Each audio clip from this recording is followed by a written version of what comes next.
ZZ the King. Like and subscribe. Facebook Zach King. Hit me up on social media. First things first. It's been a good week, good month for Halloween. I hope y'all had fun with the movies that's been going on. Y'all been streaming them with the family, doing y'all thing. I know I have. But like I told y'all, this is the final week of what I'm doing. This is Slashers Week. And I had to kick it off with nobody specialer to me than the one and only Nightmare on Elm Street franchise starring Robert Englund as Freddy Krueger. Last year I did an in-depth analysis. I think I did 4 or 5. I did one on John Doe from 7. I did one on Jigsaw from the Saw franchise. I think I did one on Candyman. It's a few others. And I said I wasn't going to do one on the slashers because I had something special in mind for the next year, which is now. And that is basically, it's not an in-depth analysis, but it's similar style. This is basically the lore and backstory of Freddy Krueger. I'm not talking about the movies, even though I am talking about the movies. I'm going to get into that after I get off the facts about Freddy Krueger before he became the Springwood slasher. And I'm going to start from the beginning. Everything I'm saying is not my opinion. It's not a who's better or, you know what I'm saying? This is all factual based off of Wes Craven, the writers, producers, and the canon and lore of Freddy Krueger. None of this is going to get to opinions until I get to, I'm going to say it. Now, this part of the video is my opinion. By the way, spoilers for the lore of Freddy Krueger if you're not familiar of it. I got to look at the notes because even though I know all of this, I want to get this 100% facts. So it's no, I said that wrong or that date was off. I want to look at my notes for some of this. Starting flat out, he was born to Amanda Krueger. She's a nun. She worked in a mental institution with the criminally insane. She birthed him as the name Frederick Charles Krueger, Freddy Krueger. His date of birth is unknown, but it is known to happen in 1942. So his father is also unknown. It's one of the 100 maniacs who got a hold of her in the night. It was like Christmas Eve where Amanda Krueger got locked in the particular room where she was counting off all of the mental asylum patients. And the doctors didn't notice her. They locked her in and a tragedy happened where she was, you know what I'm saying, impregnated by the maniacs. Now, she died. I don't know. This is one thing that I'm not sure of, to be honest. I don't know if this was childbirth or natural causes, but she ended up passing away, and young Freddy as a baby was given to the town's orphanage. He grew up in this orphanage to about 1954. I'm going to do timeline far as the lore with years because Freddy's life wasn't long, and I'm going to get to that pretty soon. In 1954, he was adopted by an unknown man. It's even in the lore, it doesn't say his name. So I'm going to say the character's name, Alice Cooper, who played Freddy's adopted stepfather. He adopted Freddy around 10 or 12. So that would be between 1952 and 54. Freddy was about 12. Now, his stepfather played a pivotal role in his upbringing because he showed no love and all malice to Freddy. He would abuse him. I'm not going to say sexual. I'm just saying physically and mentally.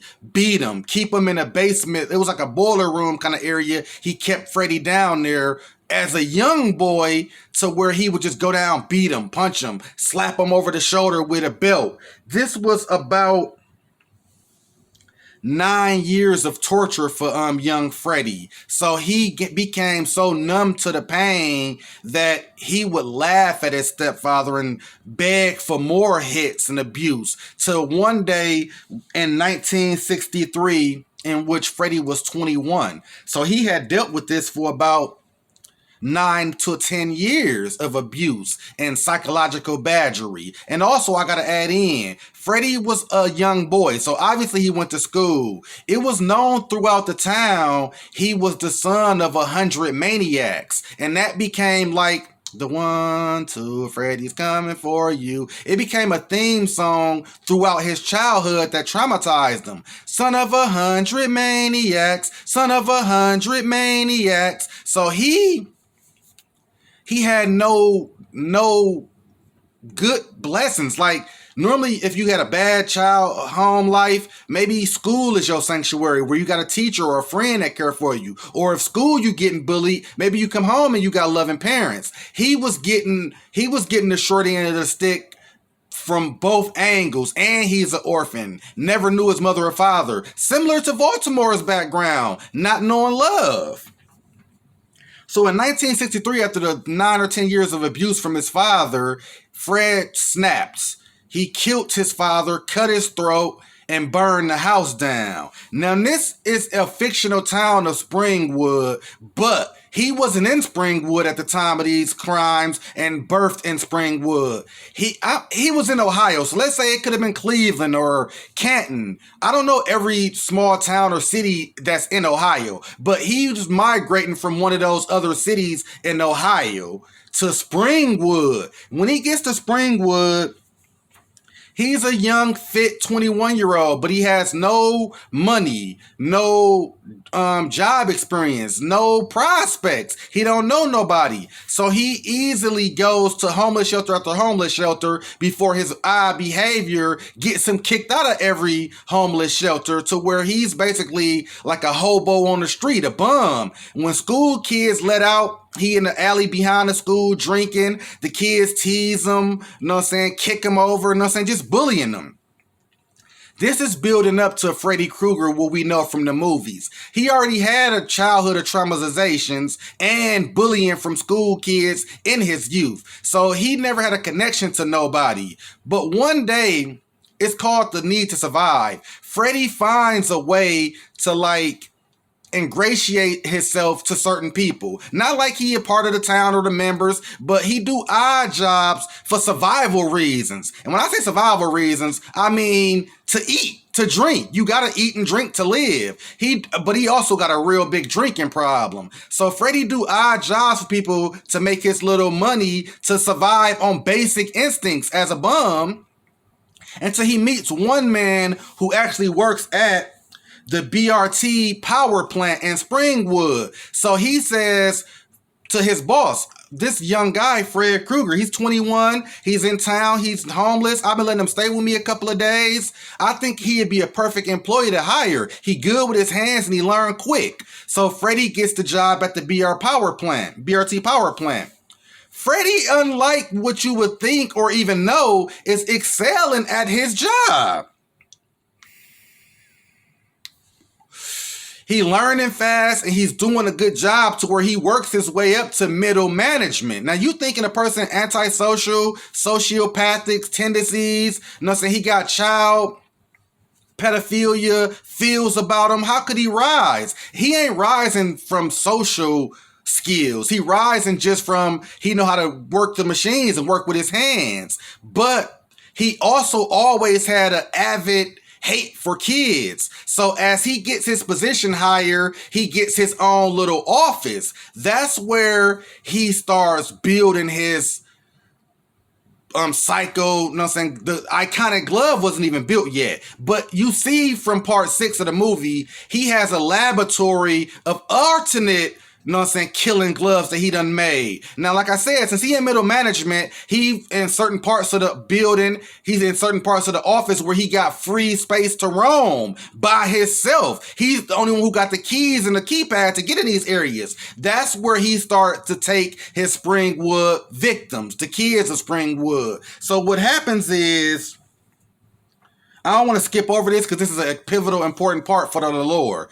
As Freddy rise as middle management at the BRT power plant, he start feel confidence in himself, in his progression in life. So he meets a young lady from Springwood, Loretta, she doesn't have a last name, but he ends up marrying her. They get a house and they have a child, Maggie Burrow. They changed her name, and they changed her name because of Freddy Krueger, the stigma, and what he became. But she was originally Maggie Krueger. That's his daughter. Her birth year, I'm sorry, I don't got that. Her birth year when she was born, we can say she was born between 64. We can say she was born between 64 and 66. Because at his death in 1968, she about 8. She about 6 or 7. So you could say her birth was within them years of his middle management. This is like the prime of his life. His middle management career at the power plant, but he also got a side gig of killing and torturing kids. Now we get to the part of the portion where Freddie has enough money to buy a house, support a wife and a daughter. Now his egotistical, crazy, psychopathic ways are starting to get untamed. He got a boiler room in his office at the job, and he has a shed at his house where he constructs all of his maniac, psychopathic killer knives. He keep all the newspaper clippings of his victims. You starting to see he don't want to bring his victims to his house where his wife and daughter live. So he takes them to the boiler room, even though they had never seen the light of day at his house or the boiler room. He want to keep it far away from his house as possible. So you see, he ain't just a dumb Freddy. He ain't just a dumb Freddy psychopath type of killer. He got thought into his derangedness. So one particular day, he out in the yard, in the backyard, and you can look at Freddie's house and yard and tell this is even though this is the 80s, he got a nice ass house. This could have been 20,000 cash in that era, which would be about 70,000 cash this era. So he had money. He could have stayed on that path. He could have been an average person. This ain't about that. That's going too far with the fan thoughts. Anyways, he playing in the yard with his daughter. His wife comes across his shed. He always tell her to stay away from it. This one particular day, maybe the shed was unlocked. He didn't lock it because he don't expect his wife to ever go by it. She discovers he's the Springwood slasher and see all the paper clippings he keep, all of the murder victims' pictures, and all of the knives, Freddy glove knives he done built. She come out like, Fred, I won't tell. He tell his daughter, Go in the house. Me and mommy gotta talk. And this is an actual flashback from part 6. I told y'all, part 6 trash, but it gives big lore that none of the other movies give besides a little of his mom in part 5, the Dream Child. Anyways, Fred strangling his wife to death. Like, to death in broad daylight in the yard. Like, the neighbor could have looked over the fence and saw this. As his daughter, coming out the house, because she hear, like, a struggle. He see her last ounce of breath as he's strangling her, drop her. Dead body drops. He walk up to his daughter like, me and mommy had to talk. She had to take her medicine. But it's okay. You won't tell. You're your dad's favorite girl. And she crying like, I won't tell. Obviously, she did tell a teacher. Freddie gets arrested for the murder of his wife and the Springwood victims. They got all the information they need. But this is where the law is a negative.